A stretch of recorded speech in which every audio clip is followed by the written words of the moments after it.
i Kiev, i Donetsk och i Cherson.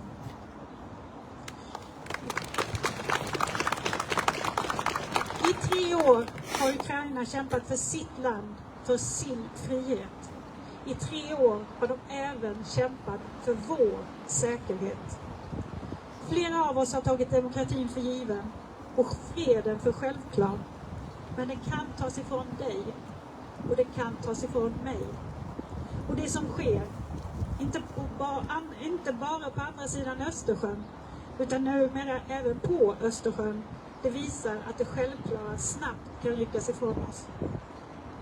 Men just nu, just här, på fria Ukrainas plats, och så länge som det behövs, och var det än behövs, vi står axel mot axel med Ukraina mot Rysslands krig. Slava Ukraina!